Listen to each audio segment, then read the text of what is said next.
Assalamualaikum warahmatullahi wabarakatuh. Nama saya Muhammad Jaini. Saya dari kampus TIMIK di kampus Banjarmasin. Saya akan mempresentasikan tentang webcam, di mana webcam ini adalah singkatan dari web dan kamera yang biasanya dipakai untuk keperluan konferensi video jarak jauh maupun berfungsi sebagai kamera pemantau. Pengertian dari webcam itu sendiri ialah sebuah peripheral dalam bentuk kamera sebagai media pengambil citra atau gambar yang dikendalikan oleh sebuah komputer atau oleh jaringan komputer itu sendiri. Citra yang diambil oleh webcam ditampilkan ke layar monitor menggunakan penghubung interface atau port webcam yang menuju komputer atau jaringannya agar dapat terlihat objeknya. Ini adalah gambar yang saya dapatkan, sebuah software webcam warfare, dan ini adalah sebuah objek yang latar belakangnya ada sebuah pemandangan di mana software magic camera ini dapat membuat sebuah latar belakang yang unik dan bisa dibuat pemandangan-pemandangan yang kita sukai. Dalam webcam ini ada keterbatasan resolusi perangkat webcam yang merupakan kendala yang memberi masalah dalam menghasilkan gambar yang berkualitas baik. Beberapa aspek yang perlu mendapatkan perhatian yang untuk mengatasi kekurangan webcam yang beresolusi rendah diantaranya ialah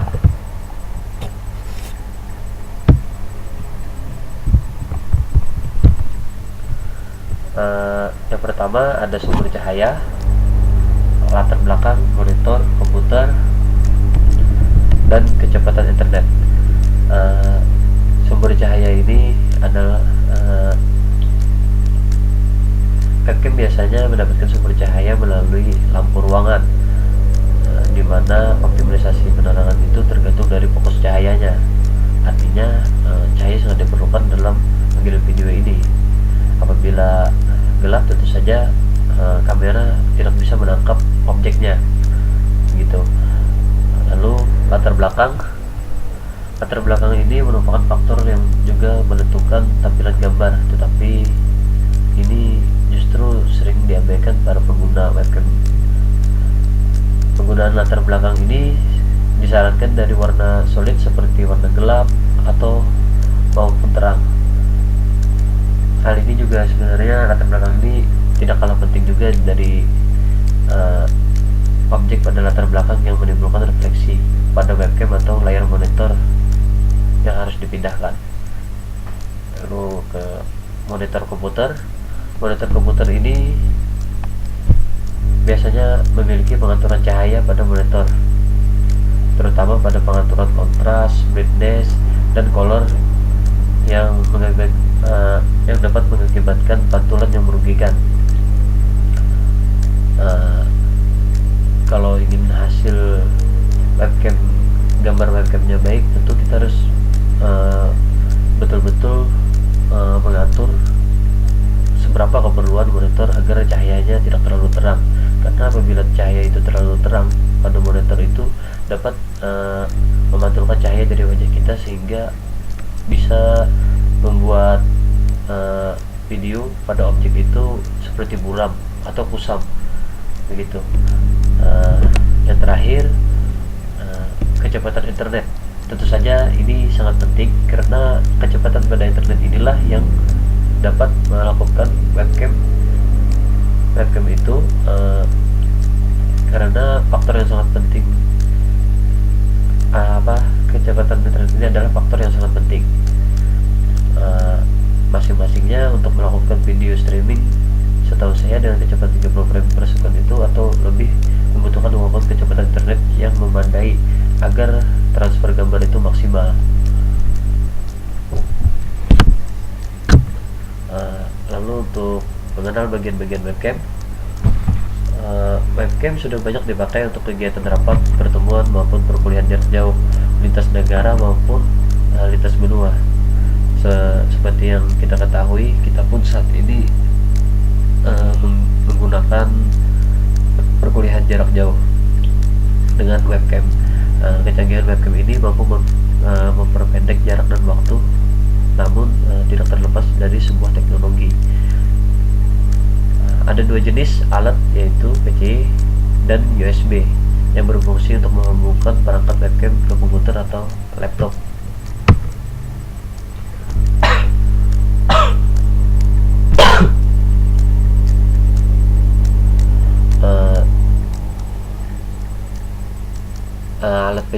Kalau alat PCI seperti yang ada di gambar ini,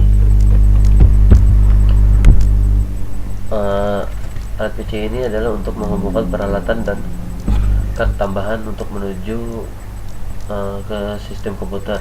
Model webcam ini menggunakan PCI lebih sulit untuk dipasang sebab melibatkan pemasangan card perekam video atau video capture card atau penangkap video. Namun kelebihannya sebenarnya terletak pada kecepatan gambar yang dikirim dan diterima saat bertatap muka dengan kamera USB. Sementara kamera jenis USB ini atau Universal Serial Bus ialah alat fleksibel yang dipakai dalam bentuk sistem komputer baru, baik desktop atau notebook. Jenis ini biasanya sudah didukung oleh sistem plug dan play-nya ya. Lalu dukungan perangkat lunak software webcam. Webcam disebut juga sebagai kamera real time, artinya gambar diakses atau dilihat melalui internet saat ini juga. Biasanya webcam dipakai untuk berkomunikasi lewat pesan instan kan. Ada beberapa software komputer misalnya seperti Yahoo Messenger, All Instant Messenger, lalu Windows 10 Messenger dan Skype. Beberapa software standar ini sudah familiar di kalangan pengguna komputer dan sudah menjadi bawaan komputernya. Kita langsung ke dukungan software lainnya. Ada beberapa software lain yang mendukung di sini. Pertama ada MoneyCam, lalu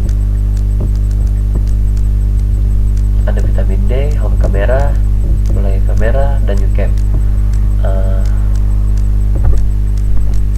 Tentang MoneyCam, itu adalah sebuah software webcam yang menawarkan tampilan menarik untuk kebutuhan chatting, menggunakan Skype, MNC, dan YouTube. MoneyCam ini sebenarnya banyak tersedia efek-efek yang bagus ya, dan juga aksesoris lainnya seperti merubah bentuk wajah, mata, dan rambut. MoneyCam ini juga dapat membuat suatu efek audio. Lalu yang kedua ada Vitamin D, salah satu software yang populer yang tidak kalah dibanding software lainnya, terutama untuk keperluan membuat kamera keamanan atau security kamera di rumah seperti kamera pemantau CCTV. Vitamin D ini adalah kelebihannya adalah dapat menangkap suatu objek. Jadi apabila ada objek yang bergerak, dia dapat menangkap objek itu dapat bergerak. Lalu home camera keunggulannya adalah sebenarnya ini tidak jauh dari Vitamin D, yaitu dapat memantau dan merekam objek yang bergerak. Namun kelebihan pada software yang home camera ini, dia dapat dihubungkan dengan 4 kamera sekaligus begitu. Dan kamera ini apabila menangkap kelebihannya juga apabila menangkap objek-objek yang sedang bergerak, maka dia dapat memberitahukan kita melalui email begitu. Lalu Play Camera ini adalah software yang merupakan salah satu alternatif yang pengguna komputer dengan sistem operasi yang berbasis Windows. Begitu. Play Camera ini memaksimalkan fungsi kamera untuk mengambil gambar dan merekam video dengan pengaturan yang ada di kamera properties ya. Lalu YouCam tersedia secara gratis sebenarnya dengan fitur pendeteksi gerak dan video streaming melalui internet. Dan samping itu, software ini juga dilengkapi dengan mode still, sehingga setiap kali komputer akan mulai dipakai maka webcam segera mulai merekam tanpa sepengetahuan orang lain. Jadi sampai mungkin saya sedikit menambahkan, dalam software ini tentu ada kekurangan dan kelebihannya. Ada yang memiliki banyak fitur tetapi dengan harga mahal, dan ada juga yang gratis tetapi dengan sedikit fitur. Semua sebenarnya tergantung pilihan pengguna. Sampai di sini dulu presentasi saya. Saya ucapkan terima kasih. Apabila ada kesalahan saya mohon maaf, dan terima kasih. Wassalamualaikum warahmatullahi wabarakatuh.